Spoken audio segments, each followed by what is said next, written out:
நல்ல தகப்பனே, சர்வ வல்லமை உள்ள எங்கள் ஆண்டவரே, இந்த அருமையான நேரத்திற்காக உமக்கு ஸ்தோத்திரம். கிருபையுள்ள கரத்தில் எங்களை தாழ்த்துகிறோம். கடந்த வருஷம் முழுவதும் உடைய கிருபை, இரக்கம், தயவு எங்களோடு கூட இருந்ததுக்காக நன்றி ஆண்டவரே.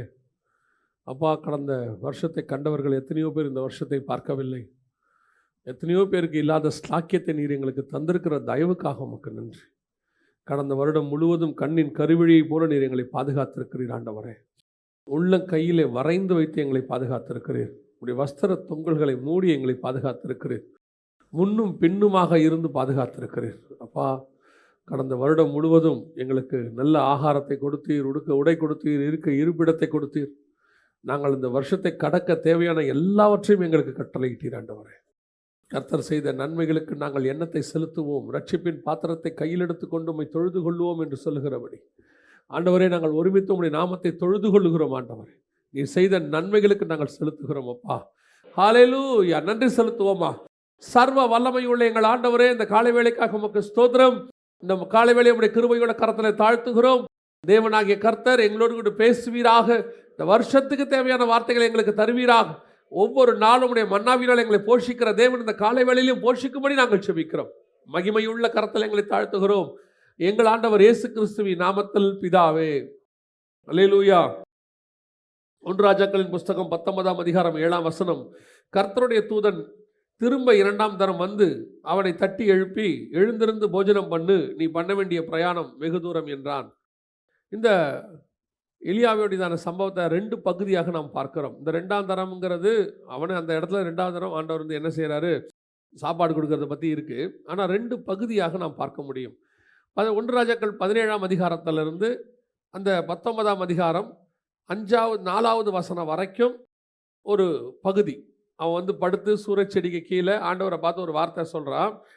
1 ராஜாக்கள் 19:4 வாசிங்க திருப்பி. அவன் வனாந்தரத்தில் ஒரு நாள் பிரயாணம் போய் ஒரு சூரச்செடியின் கீழ் உட்கார்ந்து தான் சாக வேண்டும் என்று கோரி, போதும் கர்த்தாவே, என் ஆத்மாவை எடுத்துக்கொள்ளும், நான் என் பிதாக்களை பார்க்கிலும் நல்லவன் அல்ல என்று சொல்லி. இது எலியாவுடையதான முதல் பார்ட். இதே எலியா சொல்ற வார்த்தையை கவனிங்க. 1 ராஜாக்கள் 17:1 வாசிங்க. கீலேயாத்தின் குடிகளிலே திஸ்பியனாகிய எலியா ஆகாபை நோக்கி, என் வாக்கின்படியே அன்றி இந்த வருஷங்களிலே பனியும் மழையும் பெய்யாதிருக்கும் என்று இஸ்ரவேலின் தேவனாகிய கர்த்தருக்கு முன்பாக நிற்கிற நான் அவருடைய ஜீவனை கொண்டு சொல்கிறேன் என்றான். இந்த 2 வார்த்தைக்கு உள்ள டிஃபரன்ஸ் பாருங்களேன். 1 ராஜாக்கள் 17:1 அவன் வார்த்தையில் இருக்கிறதான ஒரு அத்தாரிட்டியை கவனிங்க. வசனம் சொல்லுது, நான் சொன்னாதான் பனியும் மழையும் பெய்யும். இது அத்தாரிட்டி.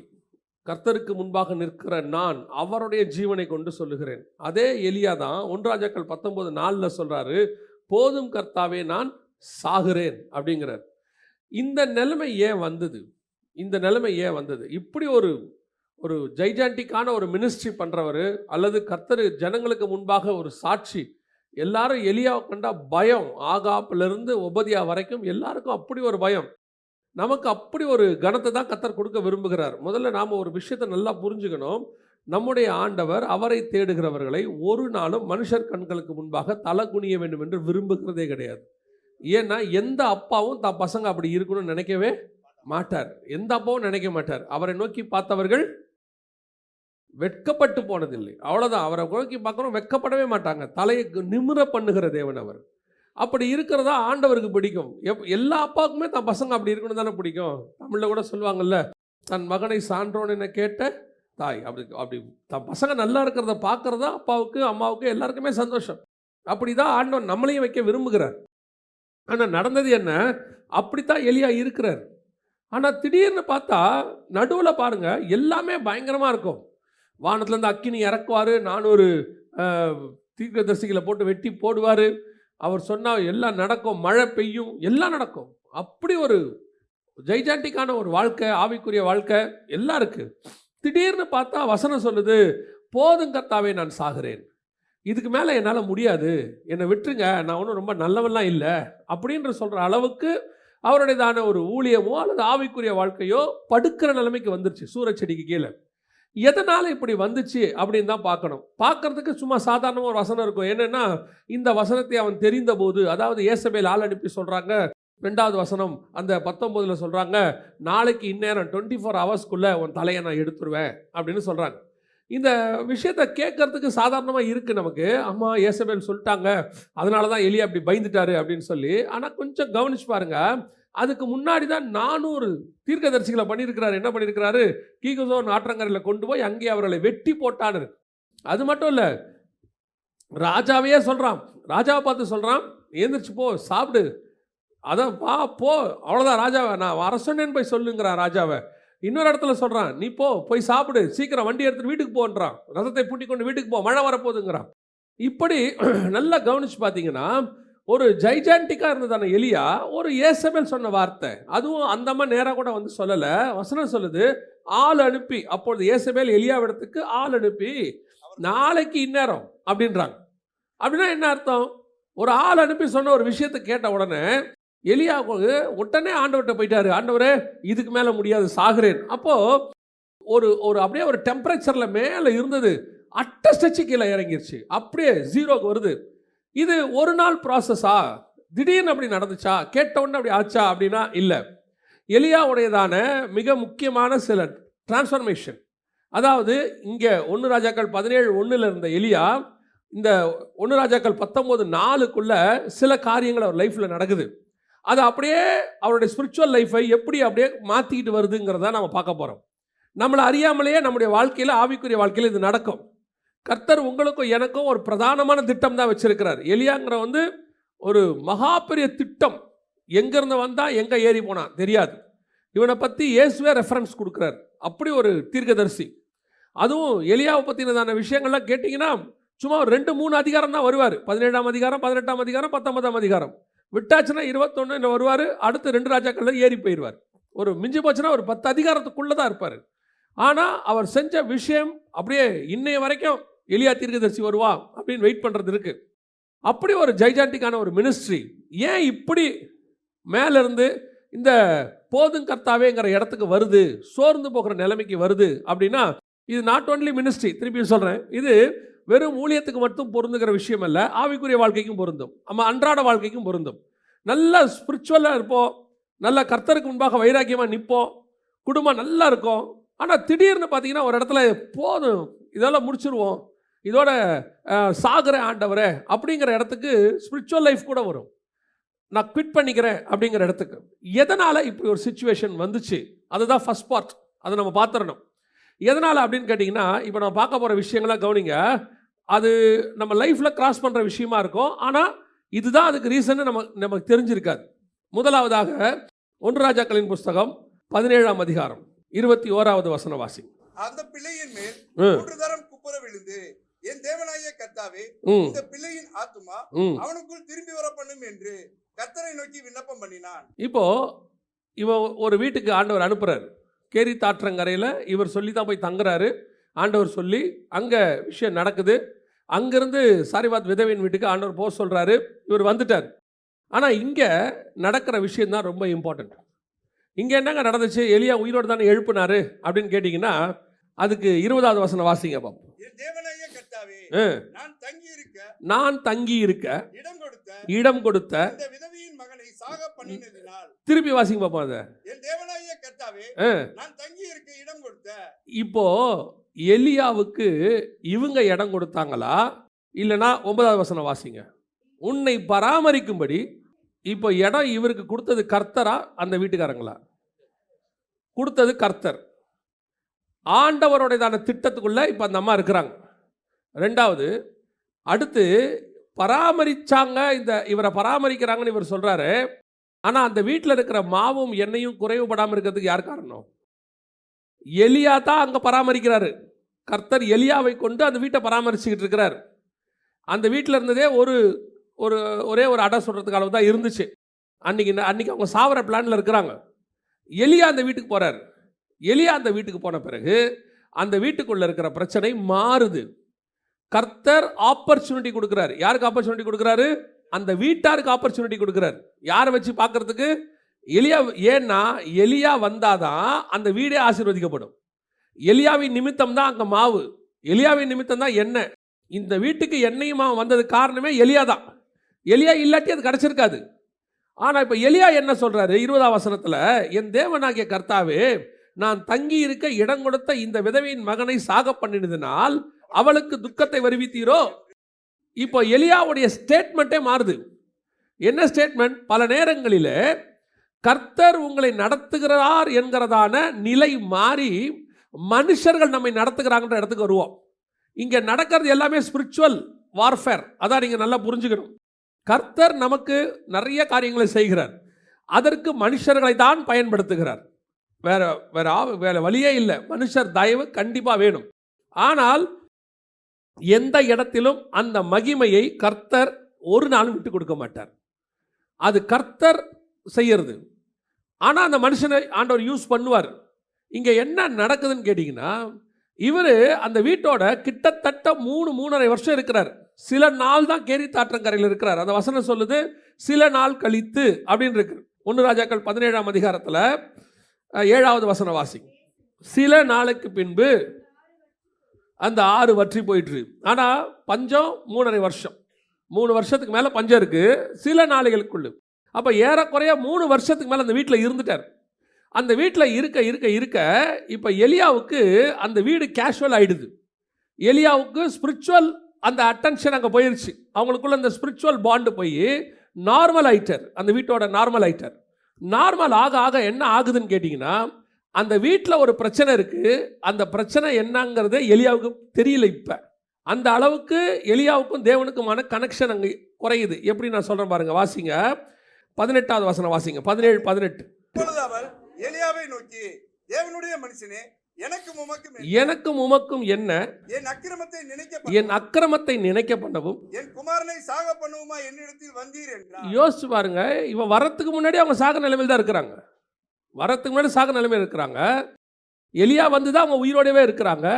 அவன் வியாதிப்பட்டா அதுக்கு காரணம் அந்த அம்மாவுடைய அக்கிரமம். அந்த அம்மாவே சொல்லுது, என் அக்கிரமத்தை நினைக்க பண்ணவும். ஆனால் வீட்டுக்குள்ளே இருக்கிற எலியாவுக்கு இது எதுவுமே தெரியாது. ஏங்க அது எப்படிங்க எலியாவுக்கு தெரியணுன்ற அவசியம் இருக்குதா அண்ணா? ஆகாப் ஒரு தப்பு பண்ணால் யாருக்கு தெரியும்? எலியாவுக்கு தெரியும். ஆகாப் கேட்பான், என்னை கண்டுபிடித்தாயோ? ஆமாம் கண்டுபிடித்தேன் அப்படிம்பான். எலியாவுக்கு முன்னாடி எதையும் மறைக்க முடியாது. எலிசாவுக்கு முன்னாடி எதையும் மறைக்க முடியாது. கேயாசி பணம் வாங்கினா எலிசாவுக்கு தெரிஞ்சிடும். யூதாஸ் பணம் வாங்கினா இயேசுக்கு தெரிஞ்சிடும். அந்த தேவ மனுஷனுக்கு முன்னாடி அவன் இத்தனைக்கும் அந்த வீட்டிலேயே இருக்கான்.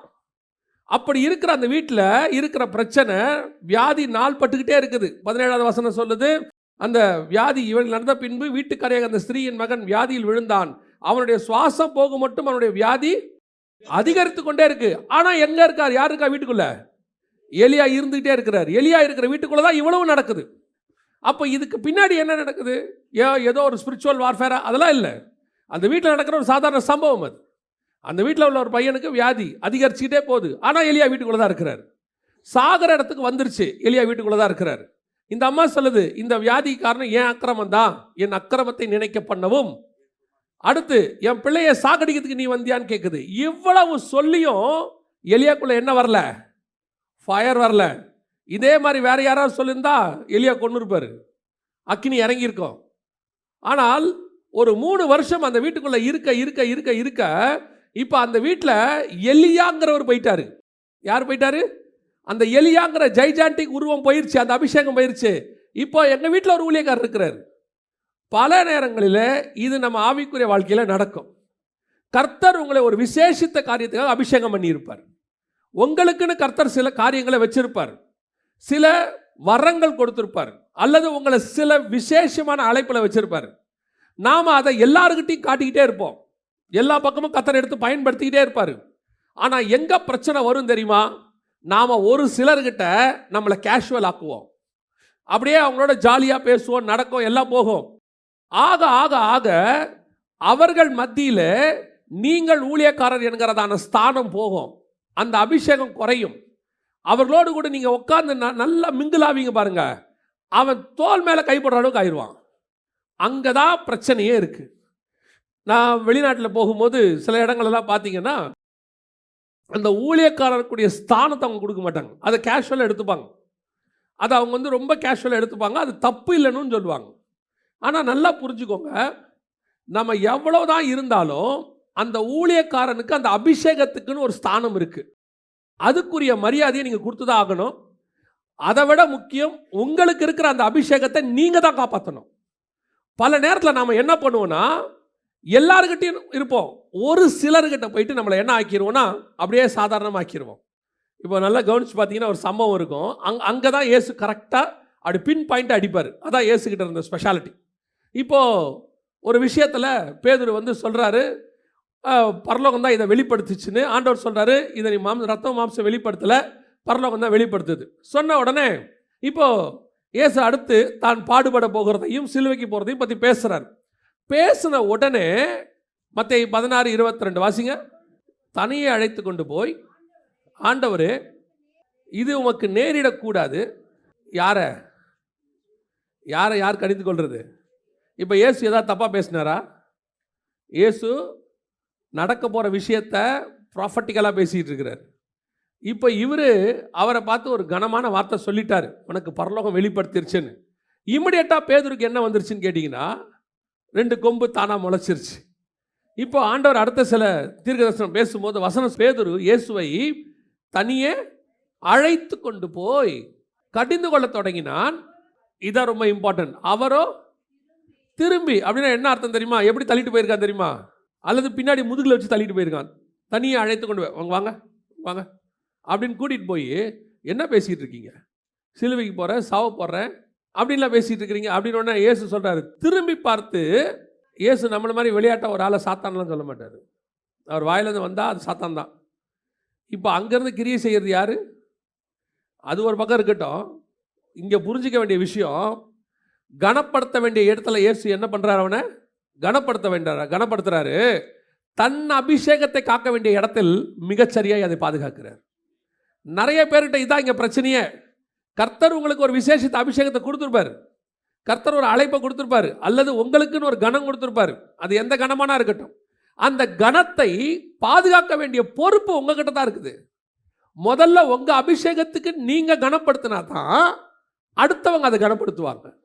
நீங்க அதுக்கு எவ்வளவு இம்பார்ட்டன்ஸ் கொடுக்குறீங்களோ அப்பதான் அவங்க அவ்வளவு இம்பார்ட்டன்ஸ் கொடுப்பாங்க. பல நேரங்களிலே நம்முடைய அபிஷேகத்தை பாதுகாக்க வேண்டிய பொறுப்பு நம்மகிட்ட தான் இருக்கு. ஆண்டவர் அபிஷேகிச்சிருவாரு, தாவீதை கொண்டு போய் தேவன் ராஜாவா உட்கார வச்சிருவாரு. அதுக்கப்புறம் அவர் யுத்தம் பண்ண தான் போகணும். அதுக்கப்புறம் கிளம்பி போய் ஆடு மேய்ச்சிட்டு இருக்கக்கூடாது. என்ன ஆடுப்பா, செம்பரி ஆடா, நல்ல மேயுமா, அது நல்ல புல்லு போடு, இப்படி தாடு அப்படின்னா அவன் எப்படி மதிப்பா?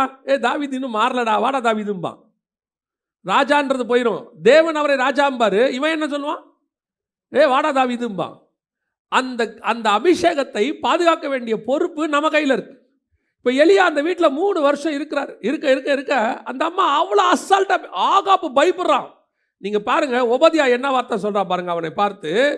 7வது வசனம் வாசிங்க, 18:7. ஒபதியா வழியில் போகும்போது எலியா அவனுக்கு எதிர்பட்டான். அவன் இவனை இன்னான் என்று அறிந்து முகங்குப்புற விழுந்து, நீர் என் ஆண்டவனாகிய எலியா அல்லவா என்று கேட்டான். என்ன கனம்? யாரு? கவர்மெண்ட்ல இருக்கிற ஒரு ஆளு, ஆபீசர், ராஜாவுக்கு அடுத்த ஸ்தானத்தில் இருக்கிறவன் எலியாவை பார்த்து என்ன பண்றான்? முகங்குப்புற விழுந்து. ஆனா இங்க என்ன இருக்குது? அந்த அம்மா ரொம்ப அசால்ட்டா சொல்லுது, என்ன நீ ஒரு அந்த இடத்துல எனக்கு இன்னொரு வசனத்தை அப்படி படிச்சுட்டு வரும்போது, எலியா எந்த இடத்துக்கு போயிட்டாருன்றது அதுக்கப்புறம் தான் புரிஞ்சிச்சு. நீங்க 17:24 வாசிங்க. அப்பொழுது அந்த ஸ்திரீ எலியாவை நோக்கி, நீர் தேவனுடைய மனுஷன் என்றும் உம்முடைய வாயிலிருந்து பிறக்கும் கர்த்தரின் வார்த்தை உண்மை என்றும் இதனால் இப்போது அறிந்திருக்கிறேன் என்றாள். 3 வருஷம் கழிச்சு சொல்லுது. 3 வருஷம் கழிச்சு சொல்லுது. the day 1 மிராக்கிள் நடந்துருச்சு. வீட்டுக்குள்ள நுழையும் போதே என்ன வந்துருச்சு? மிராக்கிள் நடந்துருச்சு.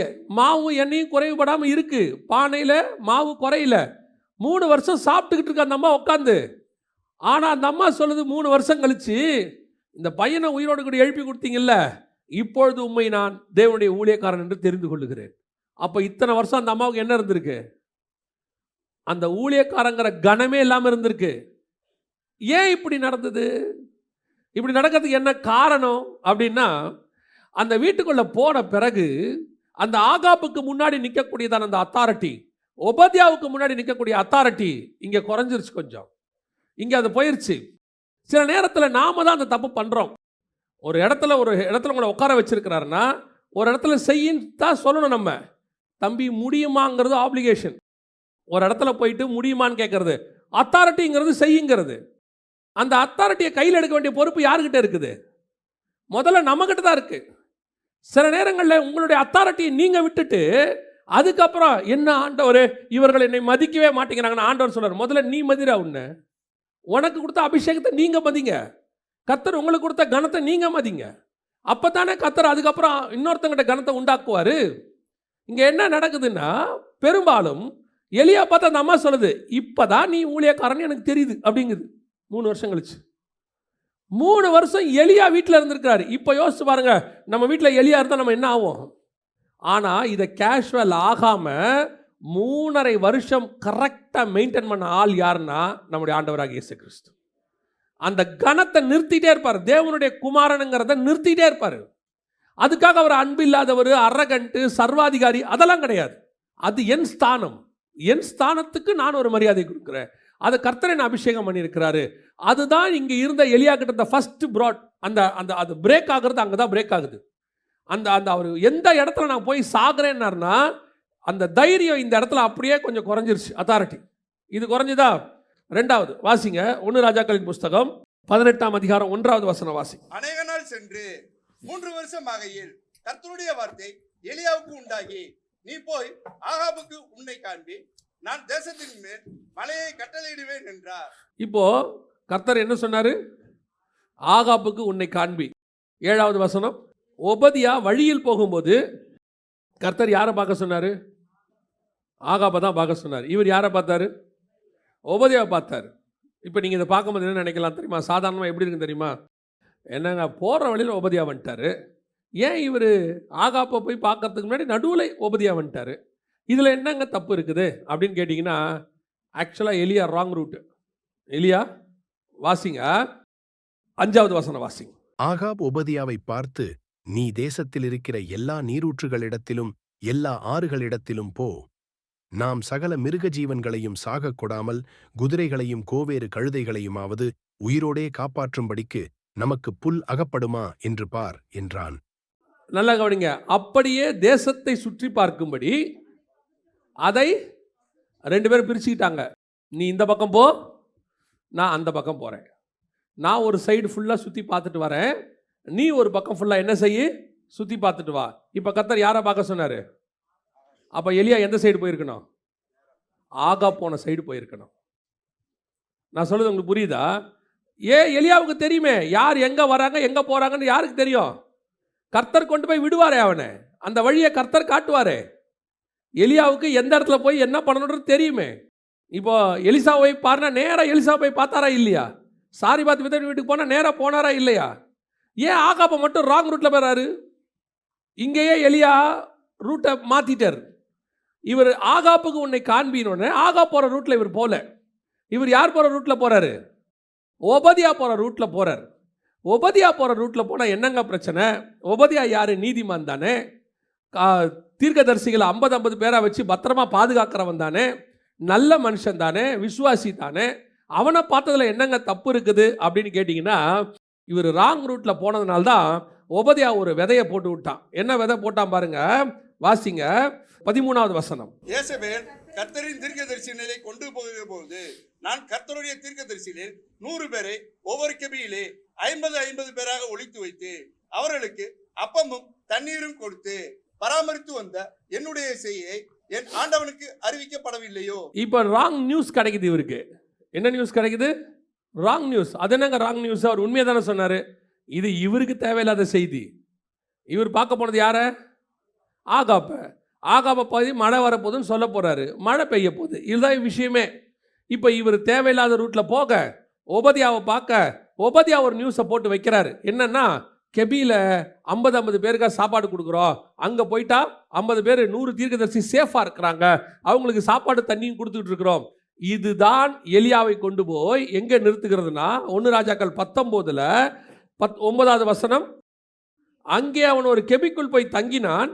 இதோ கர்த்தருடைய வார்த்தை உனக்கு உண்டாகி, அவர் எலியாவே இங்கே உனக்கு என்ன காரியம் என்றார். ஏன்னா அவன் கெபிக்கு வர வேண்டிய ஆளே இல்லை. கர்த்தர் சொல்றாரு, சிரியாவுக்கு போ. நீ போக வேண்டியது தமஸ்குவின் வழியாய் சிரியாவின் வனாந்தரத்துக்கு போ.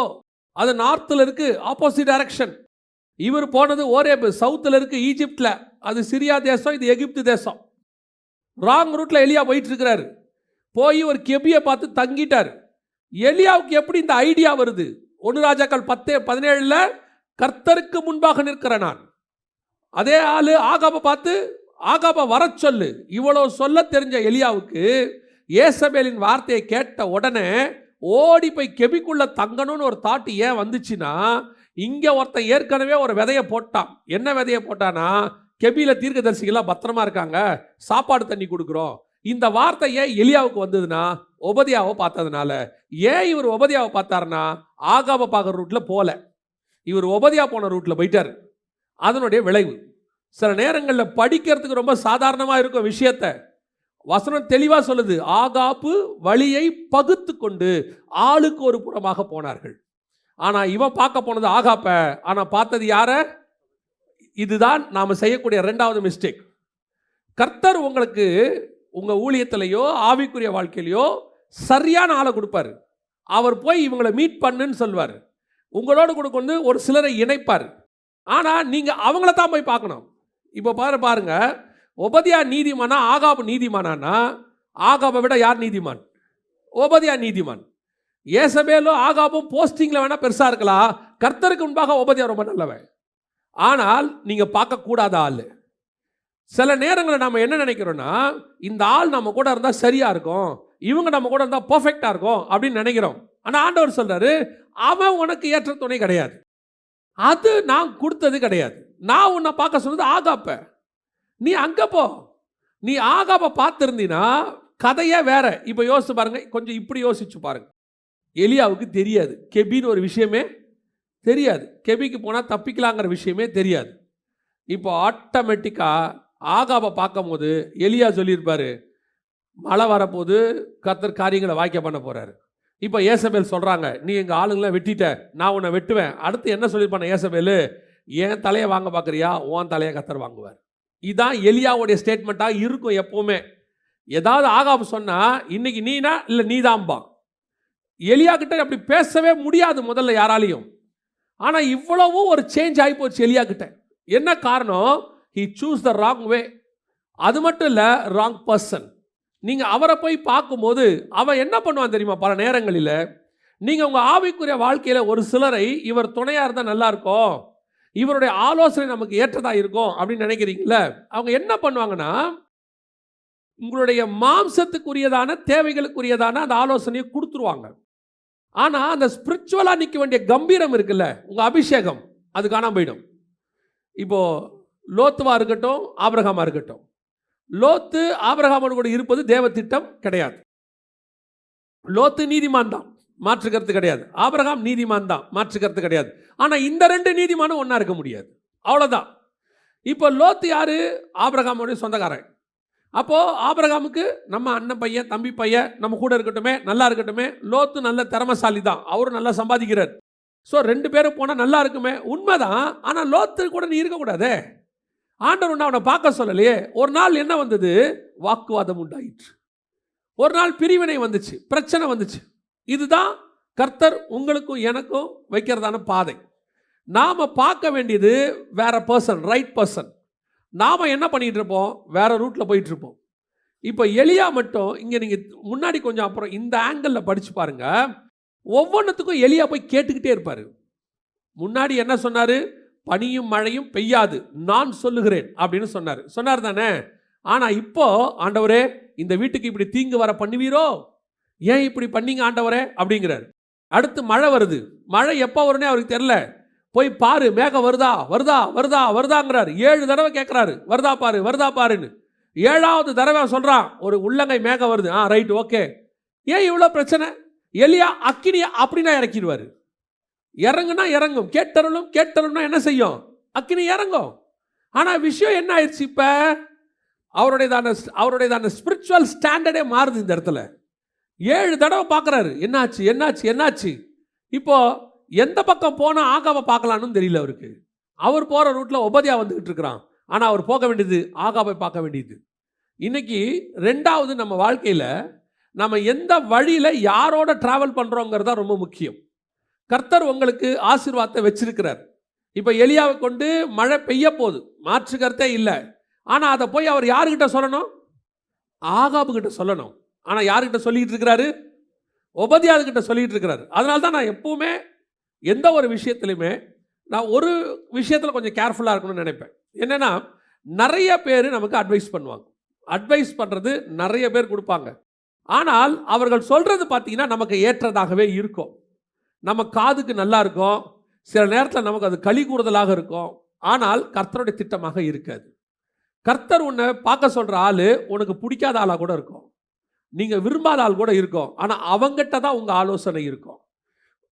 அது தேவ திட்டம். அப்படி தான் வச்சுருப்பார். நம்ம அப்படி வச்சுட்டாருன்னா நம்ம ஒன்றும் செய்ய முடியாதுல்ல. நம்ம ஆகாபை தானே போய் பார்க்கணும். அப்போ தானே மழையை வருவிக்க முடியும். அவங்க 2 பேரும் வேறு ரூட்டில் போயிட்டு இருக்கும்போது நீ ஆகாபை பார்க்க போயிருங்க.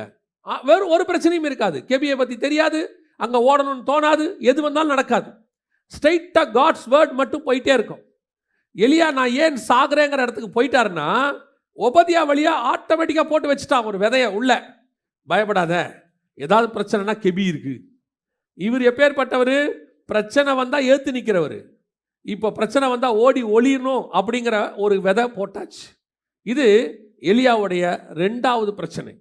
அவர் சாரிபாத் வீட்டில் இருக்கும் பொழுது, அந்த விதவியினுடைய வீட்டில் இருக்கும் பொழுது தன்னுடைய அத்தாரிட்டி குறைகிறதை அவர் அறியாமல் இருந்தார். 2வது, ஒபதியாவை பார்த்திருக்க கூடாது. பார்த்தபோது அவருக்குள் தேவையற்ற ஒரு விதைகள் போடப்பட்டது. இது பின்னாட்களில் எலியாவுடைய ஊழியத்துக்கு பெரிய டிராபேக். அதனால தான் கர்த்தர் கேட்குறாரு எலியாவை பார்த்து, உனக்கு இங்கே என்ன காரியம்? நீ ஏன் இங்கே வந்த? இந்த 2 விஷயத்தில் மட்டும், ஃபர்ஸ்ட் பார்ட்டில் 2 விஷயத்தில் மட்டும் கேர்ஃபுல்லாக இருங்க. உங்களை ஆண்டவர் யார் கூட ட்ராவல் பண்ண சொன்னால், யார் கூட ஊழியத்தில் இருக்கீங்கன்னா, உங்கள் அத்தாரிட்டி ரொம்ப இம்பார்ட்டண்ட். நான் இப்படி சொன்ன உடனே அடுத்து இப்படி ஆகிடாதீங்க. உங்களை யாருக்கிட்டையாவது கர்த்தர் வச்சிருக்கிறாருன்னா நீங்கள் அத்தாரிட்டி அவர்கிட்ட காட்டாதீங்க. குறிப்பிட்ட காலகட்டம் வரைக்கும் நீங்கள் சீஷராக இருக்கும்போது சீஷராக இருக்கணும். தலைவராய் மாறும்போது, லீடர்ஷிப்பில் சொல்கிறேன், தலைவராய் மாறும்போது உங்கள் தலைமைத்துவத்துக்கான அதிகாரத்தை நீங்கள் பத்திரமாய் வச்சுக்கணும். அது அபிஷேகத்தை பாதுகாப்பதுக்கு சமமாக இருக்கிறது. இப்போ 2வது பார்த்து பார்க்க போகிறோம். வாசிங்க 1 ராஜாக்களின் புஸ்தகம் 19ஆம் அதிகாரம் 7வது வசனம். கர்த்தருடைய தூதன் திரும்ப 2ஆந்தரம் வந்து அவனை தட்டி எழுப்பி, எழுந்திருந்து போஜனம் பண்ணு, நீ பண்ண வேண்டிய பிரயாணம் வெகு தூரம் என்றான். Past is past. 2025 எப்படி போச்சோ போகட்டும், என்ன பிரச்சனையோ இருந்துட்டு போட்டோம். 2026 கர்த்தர் கொடுக்கிற மிக முக்கியமான வார்த்தை, எழுந்திருந்து என்ன பண்ணு? போஜனம் பண்ணு. கர்த்தர் அத்தனை பேருக்கும் ஒரு பிரயாணம் வச்சிருக்கிறார். 25 மறந்துருங்க. சாரிபாத் விதவையின் வீட்டை மறங்க. ஒபதியா காதில் போட்டதை விடுங்க. இது வரைக்கும் என்ன இருக்கிறதோ விட்டுருங்க. அதான் ரொம்ப நம்ம ஆண்டவர்கிட்ட இருக்கிற ஸ்பெஷாலிட்டி. அது ஒரு ஸ்பெஷாலிட்டி. அவர் தலைமுறை தூரம் ஞாபகத்துக்கு வச்சிருக்கிற ஆண்டவர் தான். ஆனால் மறக்கணும்னு முடிவு பண்ணிட்டாருன்னா முதுகுக்கு பின்னாடி மறதி கடலில் போட்டுறாராம். என்ன பண்ணிடுறாரா? சமுத்திரத்தில் போட்டுறாரா. அதுக்கப்புறம் அதை அவர் என்ன பண்ண மாட்டார்? பழையவைகள் எல்லாம் ஒளிந்து போயினா ஒளிந்து போயின, அவ்வளோதான். ஆண்டவர் திருப்பி எடுத்தது என்ன பண்ண மாட்டார்? நல்லா கவனிச்சிருக்கீங்களா? பேதுருக்கு மறுதளிச்சார். எந்த இடத்துலையாவது பேதுருவை இயேசு ஏன் மறுதளிச்சேன்னு கேட்டாரா? ஒரு இடத்துல கூட கேட்க மாட்டார். ஒரு இடத்துல கூட கேட்க மாட்டார். என்ன நீ ஏன் பேதுரு இப்படி பண்ண? நான் ஏற்கனவே அப்படி சொன்னேனே.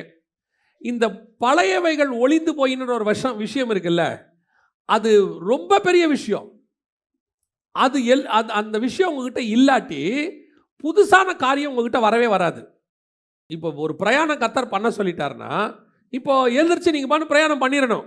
இல்லை ஆண்டவரே, நான் ஏற்கனவே ஒபதியாவை பார்த்து ரொம்ப மனசு சோர்ந்துட்டேன், ஏசபேல் இப்படி பேசிட்டாங்க. ஆண்டவர் சொல்கிறாரு, நீ எழுந்து நட, அதை விடு. முதல்ல இந்த இடத்துல எங்கேயாவது ஏசபேலை பற்றி கர்த்தர் பேசினாரா? எந்த இடத்துல பேசினாரா? இதுக்கப்புறம் சாரிபாத் விதவின் வீட்டை பற்றி பேசினாரா? ஒரு காரியம் பேசினாரா ஆண்டவர்? எதுவுமே பேச மாட்டார். பழசு முடிஞ்சிருச்சுன்னா முடிஞ்சிருச்சு. இது உங்களுக்கு எனக்கு இருக்க வேண்டிய ஒரு சுபாவம். ஒரு பிரச்சனை முடிஞ்சிச்சா தூக்கி குப்பையில் போட்டு அடுத்ததுக்கு போயிடணும். ஏசுநாதர் இதே மாதிரி எல்லாரையும் பற்றி பேசிகிட்டே இருந்தால் என்ன ஆகும்? எங்கேயாவது ஆதாம்கிட்ட ஏவாள்கிட்ட அதுக்கப்புறம் வந்து ஆண்டவர் பேசினாரா? ஆடை தைச்சி கொடுத்தாரு, அவங்களுக்கு எல்லாம் செஞ்சு கொடுத்தாரு. எங்கேயாவது சொன்னாரா அந்த ஒரு இடத்துல பழம் சாப்பிட்டாயா? சாப்பிட விட்டாச்சு. அதுக்கப்புறம் 930 வருஷம் உயிரோடு இருந்திருக்க ஆதாம். என்னைக்காவது ஆண்டவர் போய் கேட்டாரா? எப்படி போச்சு பார்த்தியா கேட்டாரா? எங்கேயாவது கேட்டாரா? இல்லவே இல்லை. பாருங்களேன், அவ்வளோதான், வேலை முடிச்சு. ஒரு விஷயம் ஆண்டவர் மன்னிச்சிட்டார்னா இப்போ அதை நம்ம தாவீதுகிட்ட பார்க்கலாம். தாவீது அழகா ஒரு விஷயத்தை ஹேண்டில் பண்ணுவார். முடிஞ்சா மறந்தாரா? மறந்துட்டார், அவ்வளோதான், விடுங்க, போனா போட்டும் அப்படிம்பாரு. தாவீதை மாதிரிலாம் மன்னிக்கிறதுக்கு ஆளே இருக்க முடியாது. இன்னைக்கு ஒரு குரூப் இருக்கு, ஆண்டவர் சொல்றாரு எழுந்து நட. அது நடக்காது. சாரிபாத்தையும் கூப்பிட்டுக்கோ, உபதியாவையும் கூப்பிட்டுக்கோ. வழியில பிரயாணப்படும் போதெல்லாம் சொல்லிட்டே போவோம், சாரிபாத் வீட்டில். ஆண்டவர் சொல்றாரு, இன்னுமா எகிப்தை தூக்கிட்டு சுமக்கிற? எகிப்தை விடு. எகிப்திலிருந்து புறப்பட்டாச்சு, எகிப்தை விட்டாச்சு. ஆனால் எதை விடலை தெரியுமா? எகிப்தோடைய தானே இறைச்சி பாத்திரத்தான் விடவே இல்லை. எகிப்துலேருந்து வெளியே வந்துட்டான், ஆனால் எகிப்து தாட்டு மட்டும் என்ன செய்யுது? இன்னும் இருந்துகிட்டே இருக்கு. அதுவும் போனா தான் முழுமையாக எகிப்தை விட்டு வெளியே வந்ததுக்கு அர்த்தம். எகிப்தை விட்டு வெளியே வந்துட்டு, ஆனால் எகிப்தை பற்றின மொத்தன சிந்தனையும் உங்களுக்குள்ள இருக்குன்னா நீங்கள் எகிப்தை விட்டு வெளியே வந்தீங்கன்றதுக்கு அர்த்தமே இல்லை. அவர்கள் வழியிலே மடிந்து போனார்கள். எகிப்து கொன்று போடும். ஒன்ஸ் 2025 இவ்வளோ பிரச்சனை இருந்துச்சா, விடுங்க, போட்டோம், அது முடிஞ்சு போட்டோம். 2026 நியூ ஸ்டார்ட் ஆண்டவர் கொடுக்குறாரு. இப்போ நீ எழுந்து நட. ஒரு பிரயாணம் இருக்கு. சில ஆட்கள் உட்காந்து பேசிகிட்டே இருக்கோம், பழசை பற்றி சொல்லிகிட்டே இருக்கோம். 20 வருஷமா 5 வருஷமா அது அப்படி. ஆண்டவர் சொல்றார், எழுந்து நட முதல்ல. ஏன்? நான் உனக்கு வேறொரு அபிஷேகம் வச்சிருக்கிறேன். வேறொரு காரியம் உன்னை கொண்டு நான் செய்ய வேண்டி இருக்கிறது. நீ பண்ண வேண்டிய பிரயாணம் வெகு தூரம். உனக்கும் எனக்கும் கர்த்தர் வச்சிருக்கிறது இயேசு வர்ற வரைக்கும் இருக்கு. எனக்கு அதுக்கப்புறம் ஆண்டவர் ஒரு வசனம் சொல்லி கொடுத்தாரு. அது இன்னும் ஆச்சரியமா இருந்துச்சு. உன்னதங்களில் உள்ள துரைத்தனத்திற்கும் அதிகாரங்களுக்கும் அவருடைய அனந்த ஞானமானது சபையின் மூலமாய், நல்லா கவனிங்க, உன்னதங்களில் உள்ள துரைத்தனங்களும் அப்படின்னா என்ன அர்த்தம்னா பூமியில் உள்ளதில்லை. உங்களுக்கும் எனக்கும் இன்னொரு ஆளுகை இருக்கு. அவரோடு கூட பாடு சகித்தோமானால் அவரோடு கூட ஆளுகையும் செய்வோம். நமக்கு ஆண்டவர் வேறொரு பிரயாணம் வச்சிருக்கிறாரு. எட்டர்னல் பிரயாணம், நித்திய பிரயாணம் இருக்கு. இங்க இன்னும் நிறைய செய்ய வேண்டியிருக்கு ஊழியம். இதுக்கப்புறம் எட்டர்னல் வேலை இருக்கு. அதைத்தான் பவுல் சொல்றாரு, எனக்கொன்று நியமிக்கப்பட்டிருக்கிறது, அதை நான் வாஞ்சையாய் தொடர்கிறேன். அப்ப காட் நமக்கு வேறொரு பெரிய ஜர்னி வச்சிருக்கிறார். நீங்க இன்னும் பழசையே பேசிக்கிட்டு இருந்தீங்கன்னா, இன்னும் 2025க்கு முன்னாடி உள்ளதையே சொல்லிக்கிட்டு இருப்பீங்கன்னா, நீங்க எப்ப எந்த பிரயாணத்தை செய்வீங்க? அதுக்கு தான் அவர் சொல்றாரு, நல்லா சாப்பிடுவாரு, நல்லா தண்ணி குடிப்பாரு, தூங்கிடுவார். 2ஆம் தரம் ஆண்டவர் சொல்றாரு, 2வது முறை அவரை தட்டி எழுப்பி நீ எழுந்திருந்து பிரோஜனம் பண்ணு. நீ பண்ண வேண்டிய தூரம் வெகு தூரம். அப்போ ஆண்டவர் உங்களுக்கும் எனக்கும் இந்த 2026 மட்டும் இல்லை, அவர் வரும் வரைக்கும் மட்டுமில்ல, அவர் வந்து நம்மை கூட்டிகிட்டு போய் உன்னதங்களில் உள்ள அதிகாரங்களுக்கு துரைத்தனங்களுக்கு நம்மளை பங்குள்ளவர்களாய் மாற்றுகிறார். அதுதான் சொல்லுது. அவர் சொல்றாரு, ஜெயம் கொள்ளுகிறவன் எவனோ அவனை என்னோடு கூட சிங்காசனத்தில் உட்கார வைத்துக் கொள்வேன். ஜெயம் கொள்ளுகிறவன் எவனோ நான் எப்படி பிதாவினிடத்தில் ஜாதியின் மேல் அதிகாரத்தை பெற்றுக்கொண்டேனோ அவனுக்கும் அதிகாரத்தை தருவேன். இதெல்லாம் கர்த்தர் நமக்கு வச்சிருக்கிறது. இதை பார்த்துக்கிட்டு போக வேண்டிய தூரம் நிறைய இருக்கு. 8ஆம் நாள் பிளஸ்ஸிங் வரைக்கும் இருக்கு. இன்னும் முடிஞ்சு போன விஷயத்தையே அன்னைக்கு அப்படி ஆயிடுச்சு, இது நஷ்டமாயிடுச்சு, ஆச்சு நஷ்டமாச்சு, என்ன செய்யலாம்? விடுங்க, வருதா பாப்பா தோத்திரம், வராட்டி தூக்கி போட்டு போயிட்டே இருங்க. அடுத்து ஒருத்தன் ஏமாத்திட்டானா, சரி ஓகே கொடுக்குறானா பாருங்க, இல்லை தூக்கி ஆண்டவர் கையில் ஒப்படைச்சிட்டு அடுத்த வேலையை பாருங்க. ஏமாத்தினவனை என்ன பண்ணணும்னு கர்த்தர் பார்த்துப்பாரு, உங்களை எப்படி உயர்த்தணுங்கிறதையும் கர்த்தர் பார்த்துப்பாரு. ஆண்டவர் நமக்கு வேற பிரயாணம் வச்சிருக்கிறார். நீங்க இன்னும் படுத்திருக்க வேண்டிய நேரம் இல்லை. சோகமா, துக்கமா, துயரமா, கண்ணீரோட சிலர்லாம் அப்படியே டிப்ரெஷன், ஸ்ட்ரெஸ், என்ன பண்றது ஏது பண்றது இப்படி ஆயிப்போச்சே. எதுக்கு சொல்றேன்? நமக்கு நம்ம மேல தேவனுக்கு ஒரு பெரிய திட்டம் இருக்கு. நாம இன்னைக்கே முடங்கிட்டோம்னா, சூரிய செடிக்கையில படுத்துட்டோம்னா, அடுத்து நீங்க பண்ண வேண்டிய பிரயாணத்தை வேற யாராவது பண்ணுவான். கர்த்தர் திட்டத்தை நிறைவேற்றுவாரு, ஆனா நம்ம ஆசீர்வாதம் நம்ம கையை விட்டு போயிடும். அதுக்கு தான் ஆண்டவர் சொல்றாரு, நீ பார்த்து எந்திரிச்சு பண்ணுவா. ஒரு பெரிய பிரயாணம் இருக்கு, அது வெகு தூரம். வெகு தூரம்னா எவ்வளவு தூரம் இருக்கு? பரலோகம் வரைக்கும் இருக்கு பிரயாணம். நீங்க ஏதோ 70 வயசு 80 வயசு நினைச்சிடாதீங்க, சார் இப்போ சாவர வரைக்கும் ஏதோ பிரயாணம் பண்ணி சாவணும். இல்ல, நம்ம ஜேர்னி ஹெவன் வரைக்கும் இருக்கு. ஹெவன்லையும் இருக்கு, உன்னதங்களில் உள்ள துரைத்தன அதிகாரத்திலையும் இருக்கு. அங்கேயும் கர்த்தர் உங்களுக்கு எனக்கு காரியங்களை வச்சிருக்கிறாரு. அந்த உன்னதமான பிளஸ்ஸிங்கை பேஸ் பண்ணித்தான் நீங்கள் நானும் ஓடணும். அதுதான் கர்த்தருடைய வார்த்தை, போஜனம். அதை சாப்பிட்டு ஒரு விசுவாசத்தோட தைரியத்தோட என்னை நியமித்தவர் வேறொரு காரியத்துக்கு என்னை அழைத்தார். அதுக்கு தான் என்னை அபிஷேகித்தார், அதுக்கு தான் என்னை வேறு பிரிச்சார். அதுக்காக தான் கர்த்தர் எனக்கு இவ்வளோ காரியம். சிலர்லாம் பார்த்தீங்கன்னா இங்கே இருக்கிறதுலே உழண்டுக்கிட்டே இருப்பான், இங்கே இருக்க பிரச்சனையோடையே ஓடிக்கிட்டு இருப்பான். ஒரு நாள் ஆண்டவர் சொன்னார், பலிபீடத்துக்கிட்ட இருந்து பரிசுத்த ஸ்தலத்துக்குள்ள வந்தாச்சு, இப்போ அடுத்து நம்ம எங்கே போகணும்? மகா பரிசுத்தத்துக்குள்ள. ஆனால் இந்த இடத்துல தான் ஒரு பிரச்சனை இருக்கும். என்ன இருக்கு தெரியுமா? மகா பரிசுத்த ஸ்தலத்துல வந்து கர்த்தர் பேசுவார். கண்டிப்பாக யார் பேசுவா? கர்த்தர் பேசுவார். ஆனால் இன்னொரு பிரச்சனை இருக்கு. வெளியே பள்ளிப்பீடத்துக்கிட்ட இருந்து ஒரு சவுண்டு கேட்டுக்கிட்டே இருக்கும். அது யார் பேசுறது? மனுஷன் பேசுறது. ஆடு மாடு சவுண்டு எல்லாம் கேட்டுக்கிட்டே இருக்கும். புறா குஞ்சு சவுண்டு எல்லாம் கேட்கும். இந்த பக்கம் கர்த்தர் பேசுவார். நீங்கள் இந்த கர்த்தருடைய சத்தத்தை கேட்டு தொடர்ந்து டிராவல் பண்ணீங்கன்னா மகா பரிசுத்தத்துக்குள்ள போயிடுவீங்க.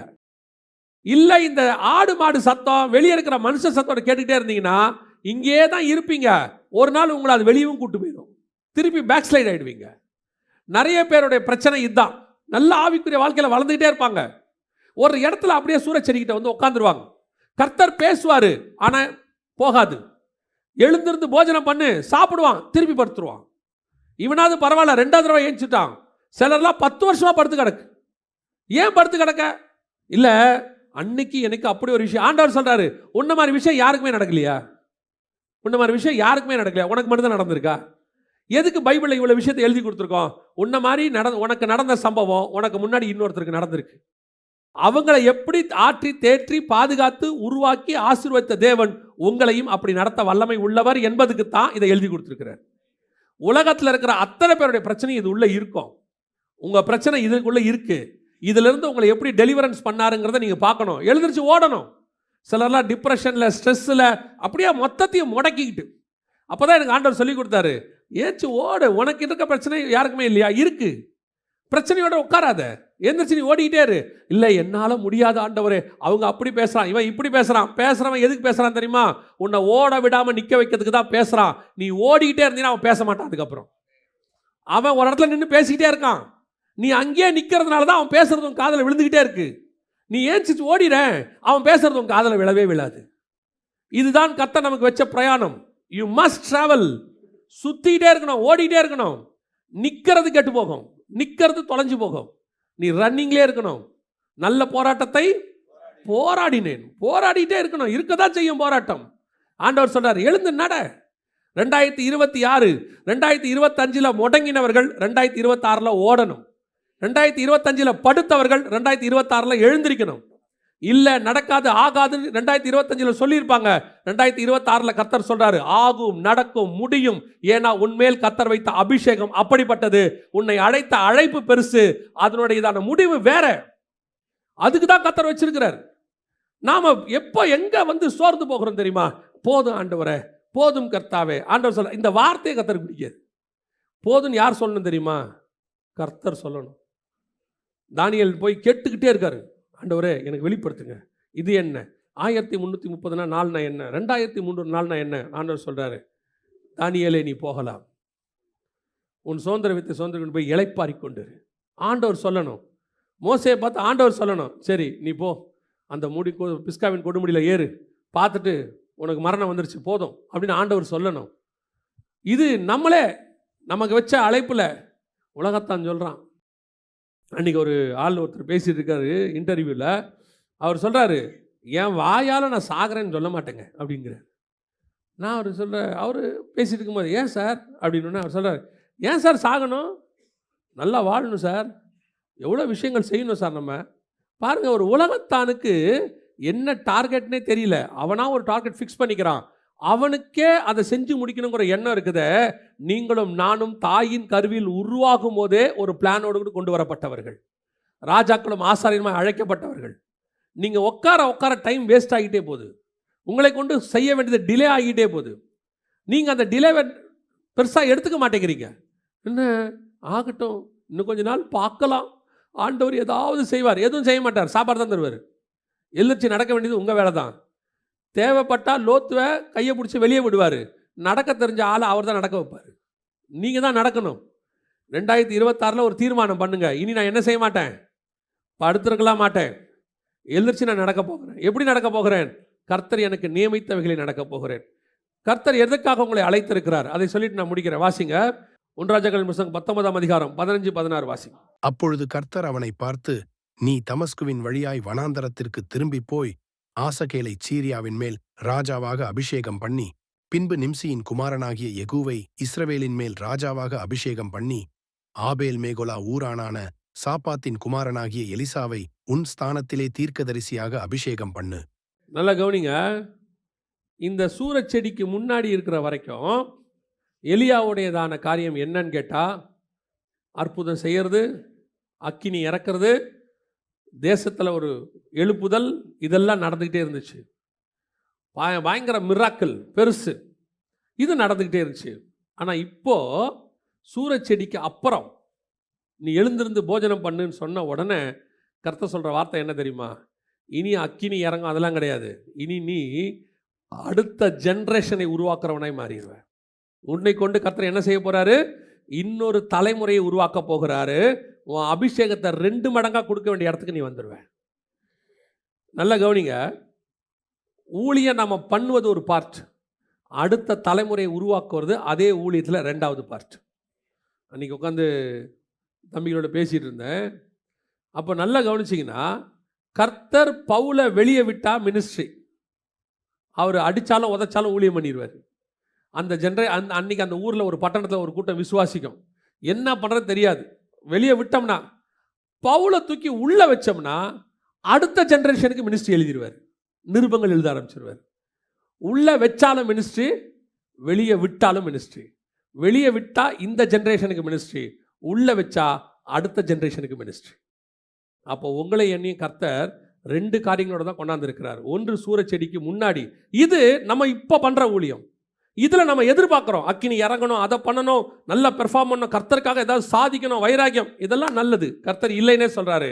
ஆனால் கர்த்தர் இப்போ உன்னை 2ஆம் தரம் எழுச்சி நடக்க சொல்கிறாரு. எதுக்கு தெரியுமா? நீ வெறும் பெர்ஃபார்ம் பண்ணுறவன் அல்ல, கர்த்தருக்காக வெறும் அக்கினி இறக்குறவன் அல்ல, மழையை வருவிக்கிறவன் அல்ல, மாவு எண்ணெயை கொடுக்கிறவன் அல்ல, உன்னை கொண்டு இன்னொரு தலைமுறையை கர்த்தர் உருவாக்க விரும்புகிறார். இன்னைக்கு நீ பண்ற ஊழியம் இங்கே போயிடும், ஆனால் நீ பண்ண போகிற ஊழியம் இருக்குல்ல, கர்த்தர் வர வரைக்கும் இருக்கும். இப்போ யோசிச்சு பாருங்களேன், இப்போ பவுல் போய் பல பட்டணங்களுக்கு ஊழியம் பண்ணார். அந்த பட்டணத்தில் இன்னைக்கு கிறிஸ்தவமே இல்லை, அந்த பட்டணத்தில் கிறிஸ்தவமே இல்லை, போயிருச்சு. அந்த இடத்துலலாம் இப்போ வேறு மதங்கள் வந்துருச்சு, வேறு நாடு பிடிச்சிட்டாங்க, பல இடங்களில் கிறிஸ்தவமே கூட இல்லை. ஆனால் பவுல் எழுதின நிருபம் இருக்குல்ல, இன்னை வரைக்கும் ஊழியம் பண்ணிக்கிட்டு இருக்குது. 2000 வருஷமாக ஊழியம் பண்ணுது. அவர் பண்ண இடங்கள் கூட அந்த மினிஸ்ட்ரி அன்னைக்கு எஃபெக்டிவ், அதுக்கப்புறம் இல்லை, இல்லாமல் போயிருக்க வாய்ப்பு இருக்குது. ஆனால் அவர் எழுதின மினிஸ்ட்ரி இருக்குல்ல, அடுத்த ஜென்ரேஷன் மினிஸ்ட்ரி, இது கர்த்தர் வருமளவும் வானமும் பூமியும் ஒளிந்து போனாலும் கர்த்தருடைய வார்த்தை ஒரு நாளும் ஒளிந்து போகாது. இதுதான் செகண்ட் மினிஸ்ட்ரி நம்ம பண்ண வேண்டியது. அடுத்த தலைமுறையை கான்சென்ட்ரேட் பண்ணணும். அது நீங்கள் குடும்பமாக இருந்தால் உங்கள் பிள்ளைகள், ஒருவேளை ஊழியத்தில் இருந்தால் அடுத்த ஜென்ரேஷன், உங்கள் பிள்ளைகளை அடுத்து கர்த்தருக்குள்ளே என்ன பண்ண போகிறோம். சிலருக்குலாம் பிள்ளைகளை டாக்டர் ஆக்கணும், இன்ஜினியர் ஆக்கணும்னு இருக்குது, கர்த்தருக்குள்ளே என்ன ஆக்கணும்னு தெரியல.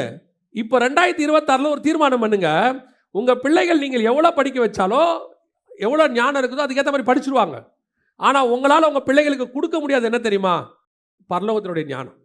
அது கர்த்தர் கொடுக்கணும். அதுக்கு இனிஷியேட்டிவ் நீங்கள் தான் எடுக்கணும், நீங்கள் தான் ஏஞ்சி நடக்கணும். இன்றைக்கி உங்கள் பிள்ளைகளை அடுத்த தலைமுறைகளை கொண்டாடணும், உருவாக்கணும். அது உங்கள் மேல் விழுந்த கடமை.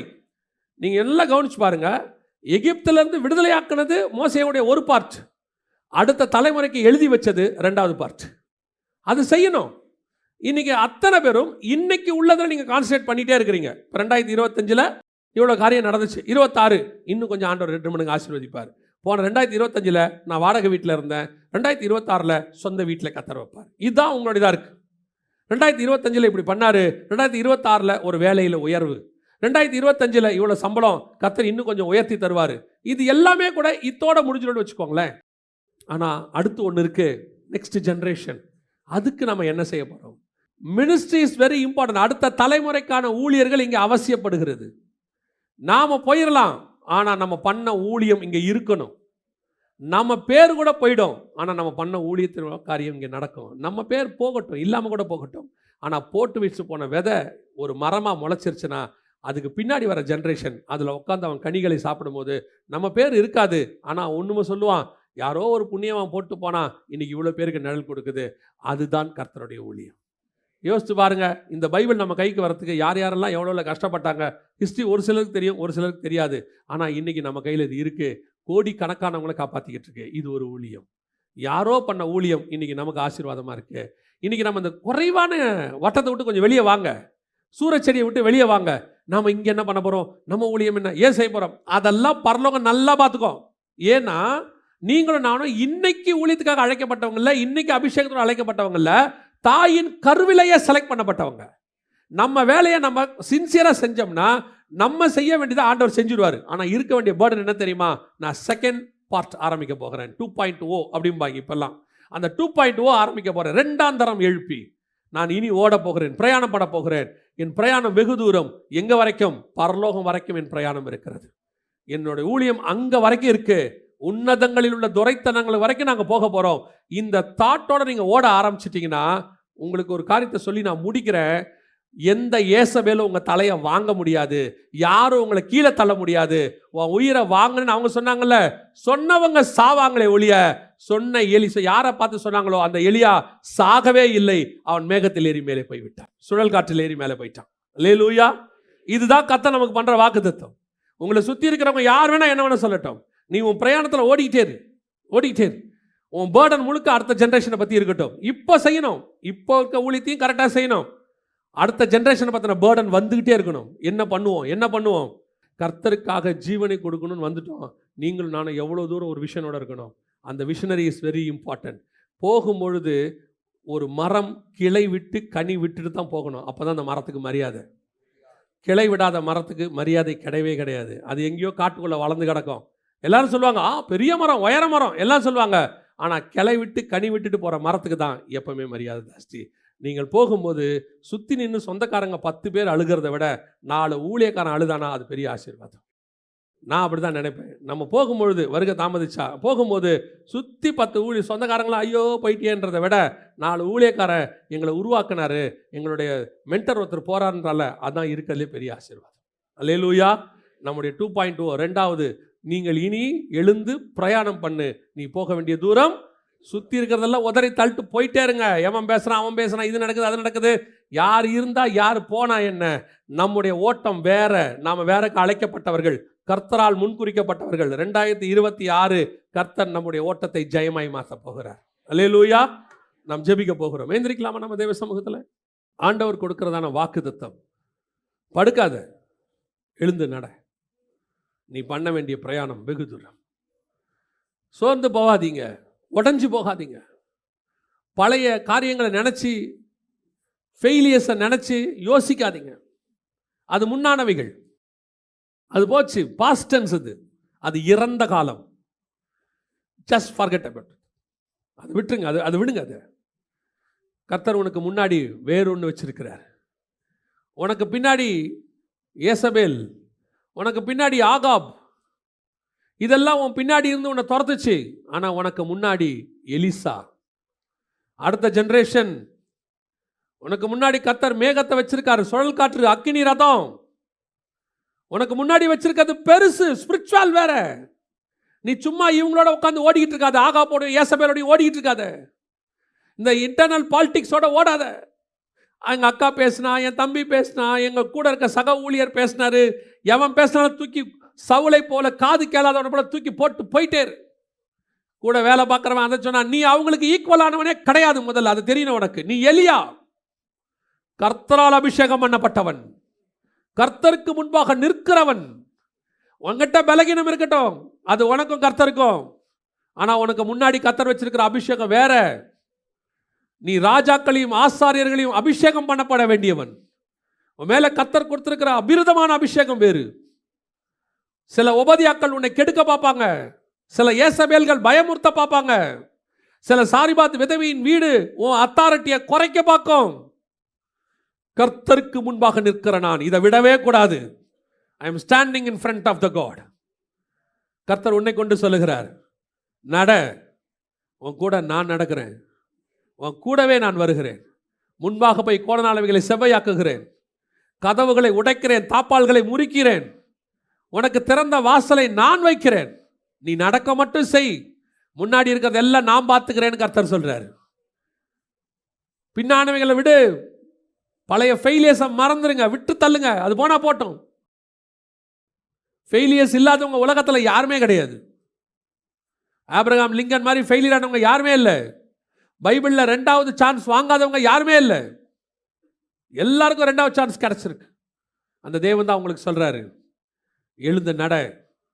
உனக்கு நான் வச்ச பிளான், உன் மேலே நான் வச்ச அபிஷேகம், உனக்கு வச்சிருக்கிற தூரம் பூமியில் பத்தாது. நீ கடந்து முடிக்க வேண்டிய தூரம் பரலோகம்.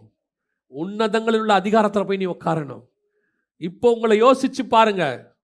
நான் ஹெவன்லி அத்தாரிட்டிக்குள்ள இருக்க வேண்டிய ஆளு சும்மா அழிஞ்சு போகிற இந்த பூமியோடைய அத்தாரிட்டிக்கு முன்னாடி பயந்து சூரச்செடிக்கையில படுத்துட்டா உன் மேல வச்ச அபிஷேகம் எவ்வளவு வீணா போயிடும் பாருங்க. ஒப்பு கொடுப்போமா? இன்னைக்கு கர்த்தர் என்னை எடுத்து பயன்படுத்தணும். நான் செகண்ட் ரவுண்ட் ஸ்டார்ட் பண்ண போறேன். பழசு போனா போது, என்ன வேணா நடக்கட்டும், கர்த்தர் என்னை எடுத்து பயன்படுத்தணும். இந்த 2026 என்னுடைய வருஷம். கர்த்தர் எனக்கு ஆரம்பிக்கிற வருஷம். The new start. எழுந்து நட. கர்த்தர் உனக்கு வார்த்தையை கொடுத்துட்டாரு, போஜனத்தை கொடுத்துட்டாரு. நீ எழுந்து நடக்க வேண்டியது மட்டும்தான் பாக்கி. நீ போக போக போக போக கர்த்தர் எல்லாத்தையும் ஆயத்தம் பண்ணி கொண்டுட்டே இருப்பாரு. நீ எதை பத்தி கவலைப்பட வேண்டியதே இருக்காது. ஒரு நாள் ஒரு மேகம் வரும், ஒரு சுழல் காற்று வரும், உன்னை கொண்டு போய் கர்த்தர் பரலோகத்தில் சேர்த்துருவார். ஒப்பு கொடுப்போமா? அப்படி ஜெபிக்கிறவங்களா கரங்களை ஆண்டவருக்கு நேராக உயர்த்தி, ஆண்டவரே உம்முடைய கரத்தில் என்னை தாழ்த்துகிறேன். ஆண்டவரே உடைய கரத்தில் என்னை தாழ்த்துகிறேன். என்னுடைய செகண்ட் பார்ட்டை ஸ்டார்ட் பண்ணிடுங்க ஆண்டவரே. ஆண்டவரே நான் இனி இவங்களோட உழண்டுகிட்டு இருக்க மாட்டேன். இந்த பள்ளிப்படத்துக்கிட்ட உட்காந்து சண்டை போட்டுக்கிட்டு இருக்க மாட்டேன். இந்த பள்ளிப்படத்தில் உட்காந்து ஆடு மாடுகள் சத்தத்தோட என் சத்தத்தை வைக்க மாட்டேன். நான் கிராஸ் பண்ணி மகா பரிசுத்த ஸ்தலத்துக்குள்ள வருகிறேன் ஆண்டவரே. நான் கீழே இஸ்ரவேல் ஜனங்களோட உட்காந்துக்கிட்டு அங்க இருக்கிற கண்ணுக்குட்டியோடையோ அங்க இருக்கிற ஆராதனைகள்லையும் நான் பங்கு பெறல ஆண்டவரே. நான் மலைக்கு மேல வருகிறேன் ஆண்டவரே. உங்க சத்தத்தை கேட்கிறவனாய் மாறுகிறேன். ஒப்பு கொடுப்போமா தேவ சமூகத்துல? நல்ல தகப்பனே, சர்வ வல்லமை உள்ள ஆண்டவரே, தேவனாகிய கர்த்தர் கொடுத்திருக்கிற இந்த ஆகாரத்துக்காய் ஸ்தோத்திரம். இந்த பரலோகத்தின் மன்னாவுக்காக ஸ்தோத்திரம். ஆண்டவரே, நீர் உம்முடைய தூதை அனுப்பினபடினால் நன்றி. எங்கள் திருச்சபை அத்தனை பேரும் எழுந்து நடக்கிற திருச்சபையாக, இனி எங்க சபையில ஒருத்தர் கூட சூரச்செடிக்குள்ள படுத்திருக்க கூடாது ஆண்டவரே. அத்தனை பேரும் நடக்கணும். எங்க சபை நடக்கிற சபை, எங்க சபை கர்த்தருக்காக ஓடுகிற சபை, எங்க சபை கர்த்தரை சந்திக்கிற சபை, சுழல் காற்றிலே ஒரு நாள் ஏறி வருகிற சபை. இனி ஏசபேல்களுக்கும் ஆண்டவரே ஆகாபுக்கும் நாங்கள் பயப்பட போகிறதில்லை. அவைகளை உதறி தள்ளிவிட்டு ஓட போகிறோம். எங்களை சுத்தி என்ன காரியங்கள் கேட்டாலும் காது கேளாதவர்களை போல உதறி தள்ளிவிட்டு கர்த்தருக்காக வைராக்கியம் உள்ள சாட்சிகளாய் நாங்கள் ஓட போகிறோம். ஒப்பு கொடுப்போம் தேவ சமூகத்துல. ஆண்டவர் ஒப்பு கொடுத்து ஜெபம் பண்ணுங்க பாப்பா. ஆண்டவரே என்னை தருகிறேன் ஆண்டவரே, என்னை எடுத்து பயன்படுத்துங்கப்பா. ஒப்பு கொடுப்போமா? நல்ல தகப்பனே, சர்வ வல்லமையுள்ள ஆண்டவரே, கிருபையுள்ள கரத்துல தாழ்த்துகிறோம். இந்த வசனம் அவர்கள் வாழ்க்கை முழுவதும் பேசுவதாக, அவர்கள் வாழ்க்கை முழுவதும் ஓடுவதற்கு இந்த வசனம் உபயோகமாய் இருப்பதாக. நாங்கள் இனி சோர்ந்து போகாதபடி, எந்த சூரச்செடிக்கு கீழே படுக்காதபடி ஆண்டவரே, நாங்கள் ராஜாக்களை ஆசாரியர்களை அபிஷேகம் பண்ணுவதை மாற கிருபை பாராட்டும். அந்த தரிசனம் எங்களுக்குள்ளே வரட்டும், அந்த அத்தாரிட்டி எங்களுக்குள்ளே வரட்டும். எங்களை விசுவாசத்தை துவக்கிறவரை முடிக்கிறவரை நீங்க தான்ப்பா. எங்களுக்குள்ள அதை துவக்கும்படி நாங்கள் செபிக்கிறோம். ஆசீர்வதியும் திருச்சபையை கர்த்தர் பொறுப்பெடுத்துக் கொள்ளும். எங்கள் ஆண்டவர் இயேசு கிறிஸ்துவின் நாமத்தில் பிதாவே.